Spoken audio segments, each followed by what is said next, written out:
E aí, galerinha? Como estamos de produção? Todo mundo escrevendo muito, produzindo muito, não é? Certeza. A pandemia está ajudando muito a gente, só que não. Um pouquinho de desespero, só que sim, né? Mas enfim. Vamos aqui. Vamos a uma aulinha básica para ver se a gente consegue ajudá-los. Vai começar travando um pouquinho aí, eu já fiquei até parecendo sei nem o que aqui nesse travamento, é? Enfim, quem não me conhece pessoalmente, eu sou assim, meio retardada, tá, gente? Tô até leve hoje, tô. Tô maquiada pra vocês. Tentei esconder a bochecha. Ajudou? Não ajudou. Mas a gente tentou, né? É o que importa. Inclusive, menina, agora travou, ficou. Meu Deus. Mas enfim, vamos aqui ao que interessa, né? Crianças, eu tentei selecionar um tema que atendesse a maior parte de vocês para a gente começar. Dos que estão inscritos, alguns já foram meus alunos, inclusive presencialmente, outros já estão comigo há algum tempo à distância, mas eu tenho alguns alunos novos. Então, essa temática de hoje ela vai atender tanto os que já estavam comigo, porque a gente permanece ainda com esse conflitozinho nos parágrafos, com aqueles que estão chegando agora para a gente entender um pouquinho essa estrutura do texto, tá certo? Vou ser mais séria a partir de agora. Vocês se concentrarem na aula e não na minha maquiagem. Enfim, vamos lá. Então, vocês estão vendo aí do lado. Só um parêntese. A gente vai tentar esse formato de aula, tá? E ver como funciona. Se a gente perceber que teve alguma dificuldade, aí a gente vai para pesquisar uma outra forma, tá certo? Então, a gente começa aqui a ver essa questão da estrutura dos parágrafos. Gente, prestem bem atenção. Na hora em que vocês entenderem o que cada parágrafo precisa ter, vocês têm a prova na mão. Mas vocês precisam entender isso. E, acima de tudo, vocês precisam se concentrar nisso. Porque o que a gente percebe? Eu repito muito essa informação, tá? Falo muito sobre isso, mas parece que na hora de escrever a gente pensa em outra coisa, né? Eu costumo dizer nas minhas aulas presenciais que quando é uma questão de matemática, você segue o passo a passo da questão de matemática que o professor ensinou, né? Você segue a fórmula. Quando a gente fala em produção de texto, não, a gente diz, passa as informações e na hora de escrever eu digo, vou escrever aqui do jeito que eu arraso, né? E aí a gente tem os resultados que tem, né? Então, assim, vamos entender um pouquinho essa estrutura do parágrafo. Anotem o que for possível. O vídeo vai ficar disponível, tá? Para vocês consultarem sempre que precisar. Mas façam as anotações dessa estrutura do parágrafo em resumo, para que vocês, na hora de produzir, consultem essas informações. Não vão produzir aleatoriamente do que vem aquela historinha do meme da internet, fonte, minha cabeça, né? Não. A gente tem sim informações da nossa cabeça, que são as nossas análises críticas, as nossas vivências de mundo, mas a estrutura do texto ela tem que ser respeitada, tá certo? Então a gente começa aí a entender um pouquinho sobre isso, aquela velha introdução, desenvolvimento e conclusão. O que nós vamos ver hoje é introdução e desenvolvimento. A gente vai ter uma aula só sobre conclusão, tá certo? Então vamos entender um pouquinho aqui essa estrutura, tá? Vamos começar pela introdução. Batido já, né, que a gente já viu, mas vamos aí. Acompanhe comigo, diz o seguinte: a introdução da redação do Enem geralmente está dividida em duas partes: contextualização e tese. Cristina, o que é isso? É aquele velho apresentar o tema e opinar. Apresentar o tema e opinar. Tá certo? Significa dizer o quê? O seu parágrafo de introdução não tem que explicar, ele não tem que exemplificar, ele só precisa deixar claro sobre o que você está falando e o que você pensa a respeito. E o que você pensa a respeito tem que responder ao que foi proposto, tá certo? Então, tem uma proposta de redação e provavelmente aquilo é um questionamento. Então, transforme aquilo numa pergunta e responda, certo? Isso é o que você pensa a respeito. Obviamente, responda um negócio que você pode provar, né? Aí a gente vem, segundo ponto, a contextualização é onde se apresenta o tema ao leitor. É possível começar definindo os conceitos principais, fazendo um percurso histórico, fazendo alusão a algum acontecimento recente. Há várias formas de se começar a redação, como quando queremos começar um diálogo. Ok, então eu posso começar de várias formas. Eu posso começar falando de uma questão histórica, para chegar no tema, de um acontecimento recente, para chegar no tema. A gente vai ter uma videoaula só sobre isso também, tá certo? Mas a princípio, eu posso começar fazendo uma alusão e depois relacionar com o tema atual e opinar, ok? Isso é bem batido também. Terceiro ponto. Depois é interessante via tese. Não é só interessante, gente. Eu digo que é a estratégia 99% eficiente. Porque onde é que tem que aparecer isso? Na introdução.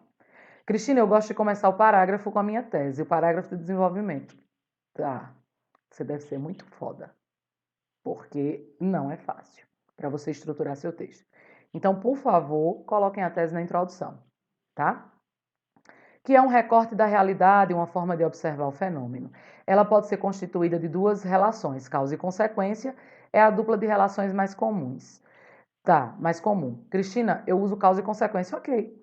Mas você pode usar dois pontos de vista da realidade que não precisam necessariamente ser causa e consequência, tá certo? Fica muito a critério do tema e o que você pensa a respeito. E sim, é o que vocês pensam a respeito, gente. Tá? Parem com esse negócio de tentar decorar determinadas coisas. Sua opinião é o que você pensa a respeito, certo? Se eu perguntar sobre a vizinha, você tem uma opinião, né? Se eu perguntar sobre o professor, sobre mim, agora vocês têm uma opinião, até sobre minha maquiagem. Vocês têm uma opinião, né? E cuidado com a opinião, inclusive. Desastre. Na sala de aula eu caio, gente. Aqui eu derrubo o fone. Então, assim, eu tenho opinião sobre tudo, eu só preciso parar e analisar. Não pense em redação como algo pronto. Não é. Você precisa avaliar para escrever, tá certo? Ah, Cristina, até aí eu sei. Beleza. Só que a gente vai entender? Vamos começar assim. Anotem isso aí para vocês poderem usar quando vocês forem produzir, tá? Perguntas que podem auxiliar na hora de eu criar a minha opinião ou formar a minha tese. Coloquei algumas aí para vocês. Qual o problema? Tá, eu dei um tema, educação. Qual o problema da educação? A sua resposta pode ser uma tese. Por que isso é um problema? Tá? Então, vamos falar em inclusão do idoso no ensino superior. Por que um problema incluir o idoso? Né? Outra, quais as causas para tal problema? Dependendo da proposta, eu posso procurar a causa. Né?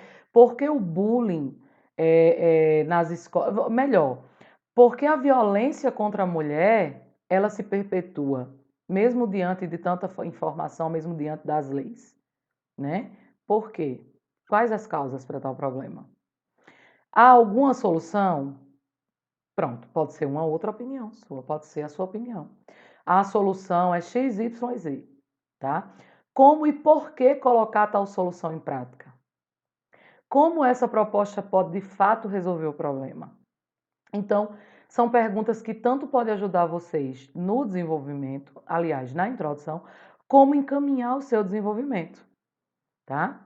Se respondam essas perguntas para que vocês consigam produzir o texto de vocês, certo? Façam um rito disso nas primeiras redações.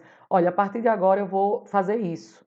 Antes de produzir, eu vou me questionar, vou responder e aí eu vou estruturar o que é a minha tese, o que é o meu desenvolvimento, tá?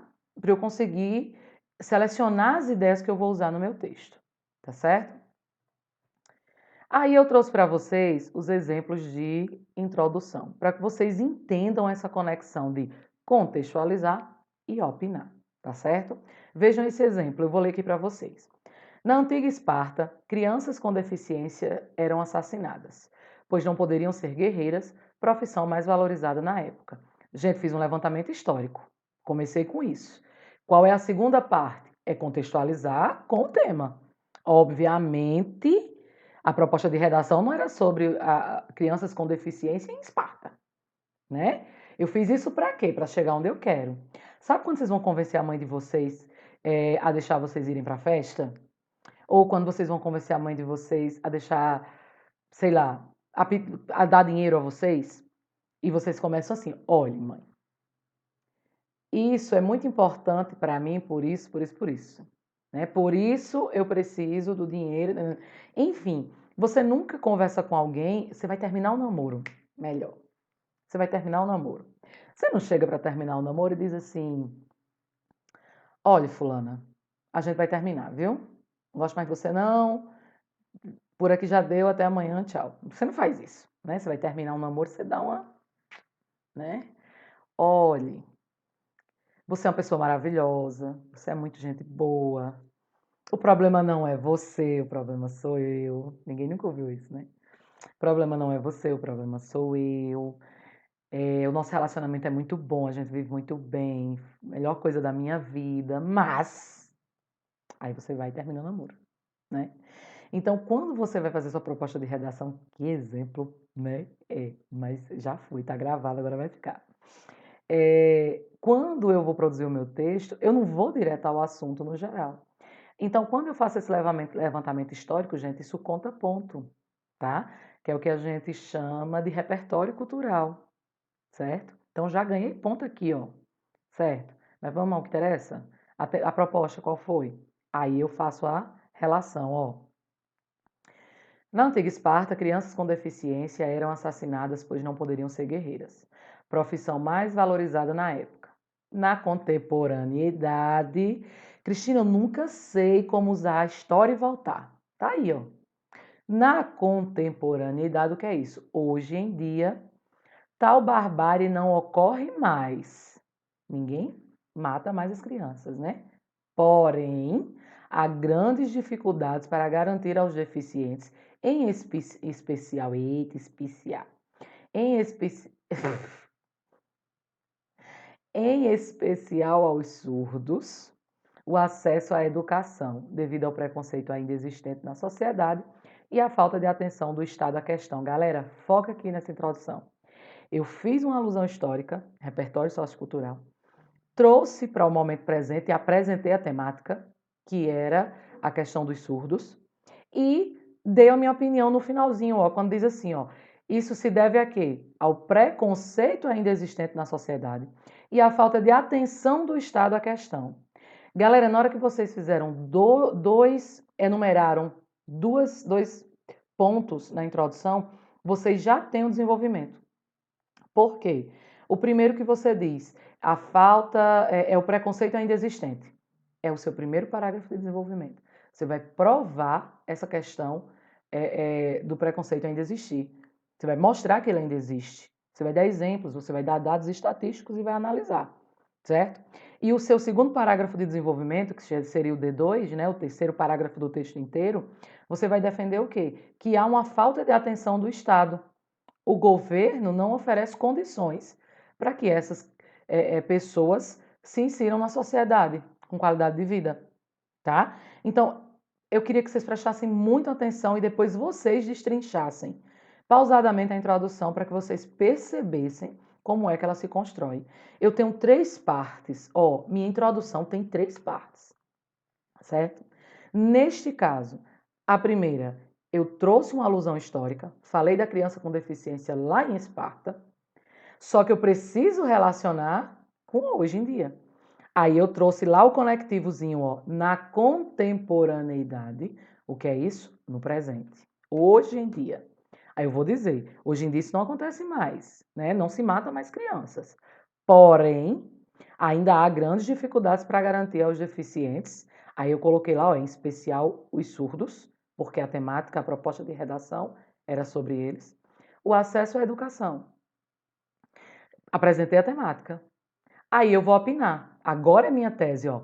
Devido ao preconceito que ainda existe na sociedade e à falta de atenção do Estado à questão. Na hora que vocês vão produzir a introdução de vocês, observem se vocês atenderem essas 3 partes. Cristina, eu não quero começar com alusão histórica, eu quero começar com a citação. Show. Faz a citação, relaciona com a temática, tá? Diz aí, nessa mesma perspectiva, fez a citação. Vou usar uma que meus alunos, quem foi aluno meu há muito tempo, nunca ouviu, né? A proposta é as relações amorosas no mundo contemporâneo. Aí eu começo lá. Abre aspas. É preciso amar as pessoas como se não houvesse amanhã. Fecha aspas. Mesmo naquela época, Renato Russo já sabia que o mal da humanidade é a falta de amor. Ó, viu como eu fiz a relação com a citação? Mesmo naquela época, eu poderia dizer assim, ó, nessa mesma perspectiva, que perspectiva da citação, né? Nessa mesma perspectiva, a humanidade continua parará, parará, parará. E aí eu faço a relação e depois opino, tá certo?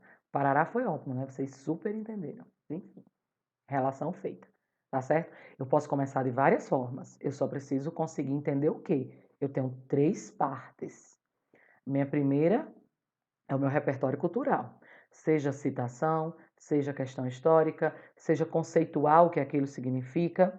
Depois, contextualizar com a temática e, enfim, opinar, tá certo? Ok.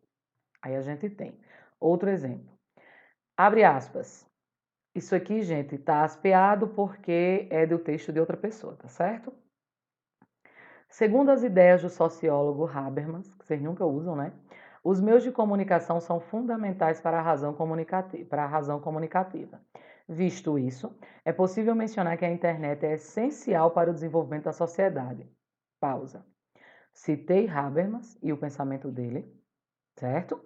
Só que eu não posso só citar a ideia e pular para qualquer coisa, eu preciso fazer a relação. Aí o que é que eu conecto? Visto isso, é possível mencionar que a internet é essencial para o desenvolvimento da sociedade. Se o autor, se o pensador disse que os meios de comunicação são fundamentais para a razão comunicativa, tá? Meios de comunicação, macro, né? Aí a gente vai lá para a internet, micro, é um meio de comunicação, né? Entre tantos outros, certo?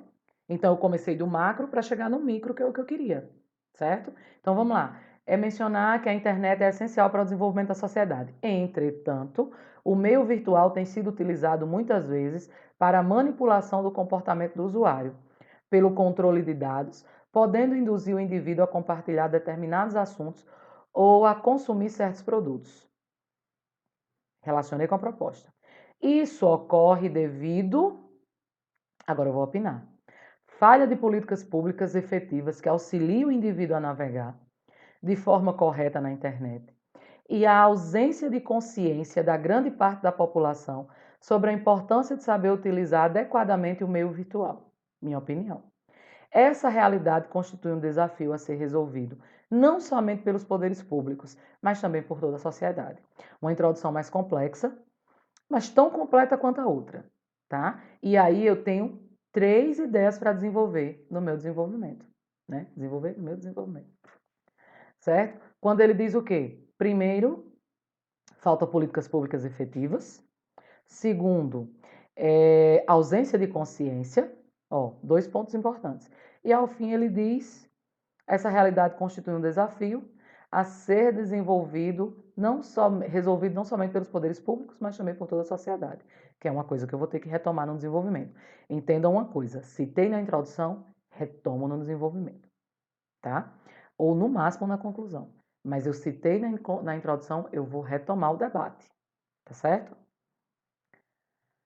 Outra, a plena formação acadêmica dos deficientes auditivos, uma parcela das chamadas pessoas com deficiência, é um direito assegurado no recém-aprovado Estatuto da Pessoa com Deficiência de 2015, também conhecido como Lei de Acessibilidade. Percebam, comecei com meu repertório cultural, lei. Quando você usa o artigo 5º da Constituição, quando vocês usam a Constituição Federal, esse é meu repertório cultural, tá? Aí o que é que ele vai fazer? Ok, aí, além de um direito legalmente garantido, a educação para esse grupo social é sociologicamente analisada como essencial para uma sociedade tolerante e inclusiva. Entretanto, observa-se o desrespeito a essa garantia devido ao preconceito, muitas vezes manifestado pela violência simbólica e a insuficiência estrutural educacional brasileira. Qual é a tese? Desrespeito às garantias, ou seja, desrespeito à lei, que se manifesta como? Com a violência ou com a insuficiência da estrutura educacional. Então, eu tenho aí o quê?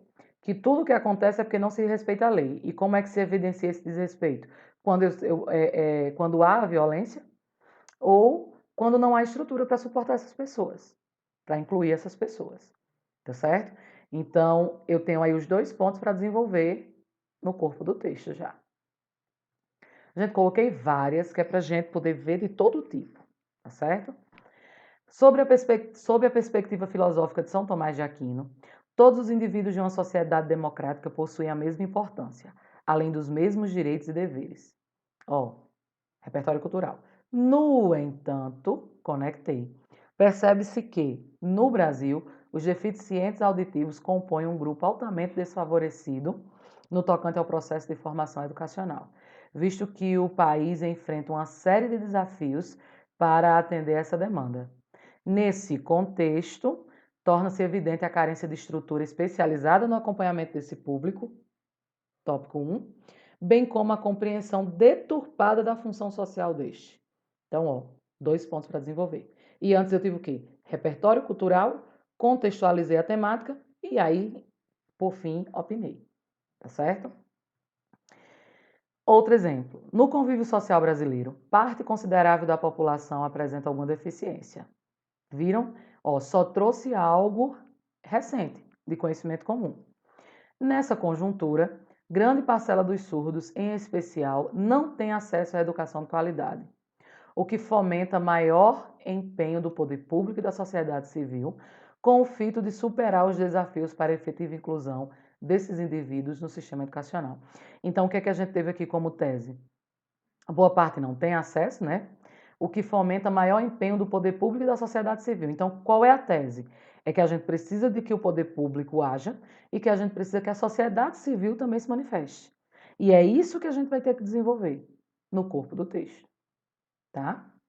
Na antiga polis de Esparta, havia a prática da eugenia, ou seja, a segregação dos denominados imperfeitos, como, por exemplo, os deficientes. Passados 2000 anos, olhe como é que a gente conseguiu voltar para cá. Ó. Fui lá no passado, voltei e contextualizei.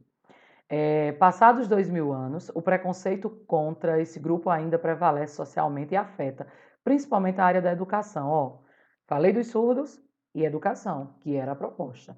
Nesse contexto, os surdos são grandes vítimas da exclusão no processo de formação educacional. Aí minha tese. O que traz desafios e a busca por autonomia e pela participação de pessoas com essa deficiência no espaço escolar brasileiro. É isso que eu vou ter que desenvolver lá no corpo do texto e fundamentar, certo? Então vamos lá. Isso é introdução. Galera, eu vou resumir. Introdução. Eu tenho que ter repertório cultural, trago e contextualizo com a proposta e no final eu opino, certo? Minha tese. Eu vou fazer o seguinte, para o vídeo não ficar muito longo e vocês ficarem cansados, eu vou encerrar com a introdução e volto com o desenvolvimento, porque aí vocês podem assistir na hora que vocês quiserem, né? Sem ter que estar adiantando ou voltando, tá bom? Só quero que vocês entendam que a introdução tem 3 partes, é só isso que vocês têm que conferir, certo? O repertório cultural, contextualizo e opino, tá bom? Cheirinho no olho, a gente se vê daqui a pouco, tá?